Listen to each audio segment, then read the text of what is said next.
ES direktyvos įpareigoja valstybės narės ir įrangos gamintojus importuotojus pasirūpinti elektroninės ir elektros įrangos atliekų tinkamų sutvarkymų.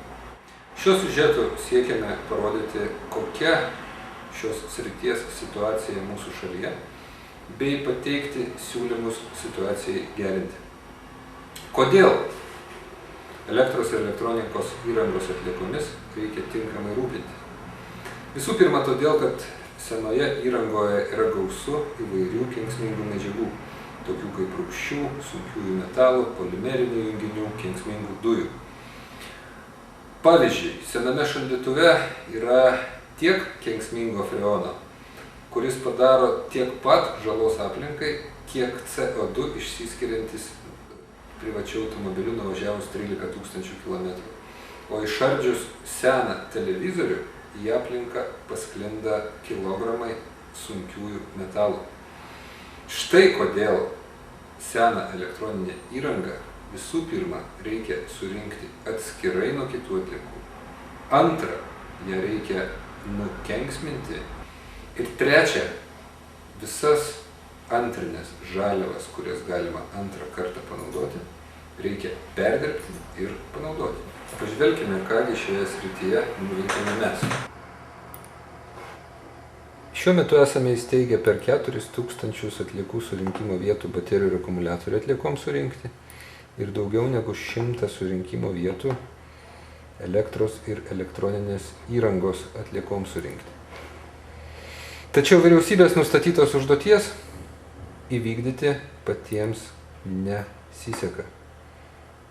Tenka pirkti pažymas, įrodančias, kad sutvarkėme tam tikrą kiekį atliekų, kurias paslaugiai siūlo atliekų perdirbėjai. Ar iš tikrųjų pažymos įrodo atliekų sutvarkymą? Pažvelkime į tai atidžiau. Apsilankėme keliose atliekų surinkimo vietose. Ką ten pamatėme? Prašau.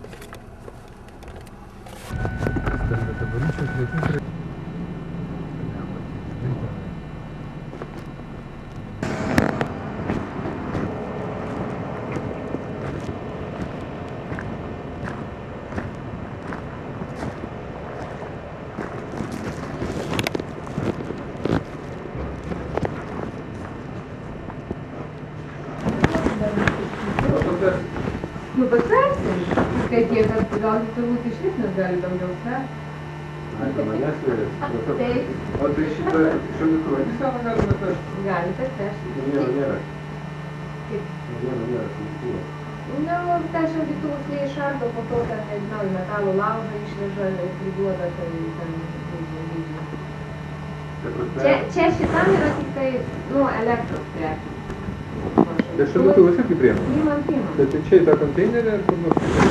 Tai dabar čia. Tai leisim prie konteinerio pastatyti. O paskui čia vietoje arba? Ardymu, taip. Čia vietoje arba? Gerai, tai sveriamės ir važiuojam. Gerai. O šitą kur arba? Čia šitą vietoje?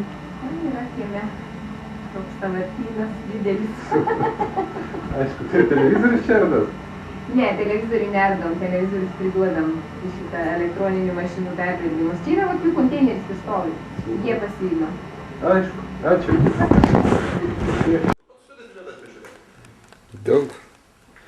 Šaldytuvas yra ypatingai pavojinga atlieka. Seną šaldytuvą visų pirma reikia nukenksminti ir tik tada perdirbti. Pasižiūrėkime, kaip mūsų šalyje perdirbami seni šaldytuvai. Nusiženkime aplinkosaugos reikalavimams ir atskirkime nuo šaldytuvo kompresorių, išleisdami į atmosferą gausybę freono.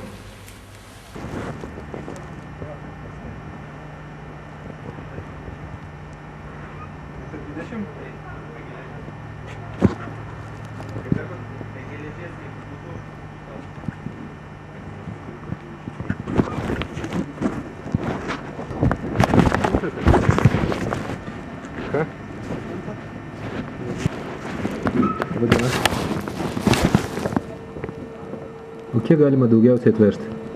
Supras. Nu, jeigu atvešiu kokį, nežinau, 30 kompresorių primsit? Taip? Dokumento nereiks rodyti. Jeigu suma neviršys 200 litrų. Aha, supratau. nuo sumos. Jeigu 3 kart per dieną po 200 litrų, tai... Iki 200. 999, tai dar neprašysiu. Jo, bet jeigu ateisiu už minutės antrą kartą, tai vėl nebeprašysiu. Supratau.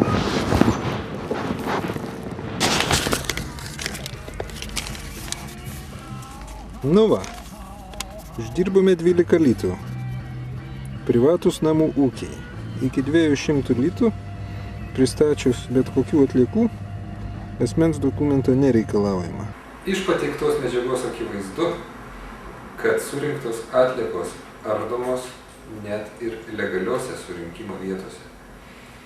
Sunku numanyti, kas darosi ten, kur jos surinkamos nelegaliai. Šiandien Lietuvoje klesti nelegalus elektronikos atliekų surinkimo ir ardymo verslas.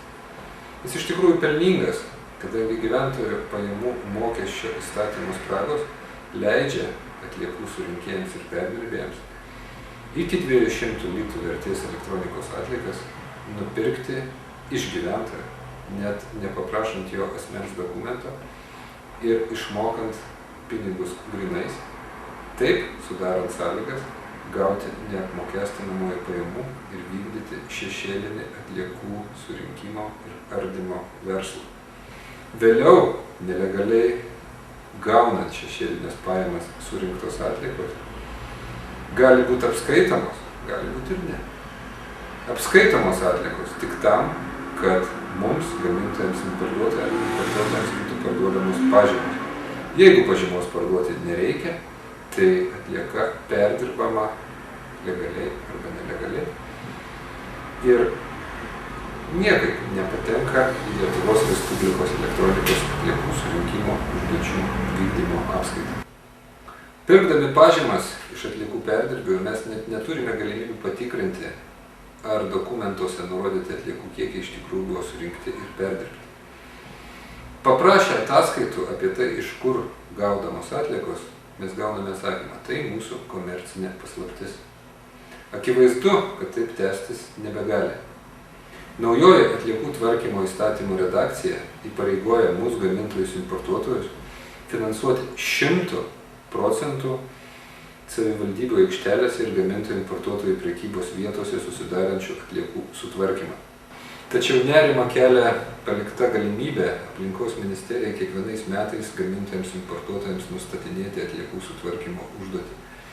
Esame įsitikinę, kad ši galimybė lems tolimesnį prekybos pažymomis verslo klestėjimą.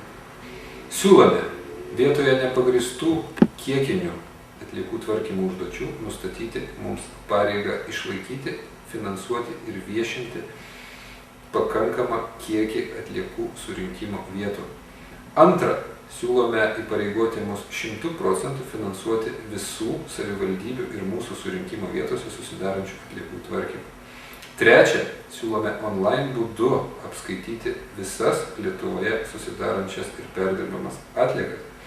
Ir ketvirta, primygtinai reikalaujame imtis priemonių, kad būtų užkardytas nelegalus šešėlinis atliekų ardymo ir pelnymosi iš mūsų prievolių verslas.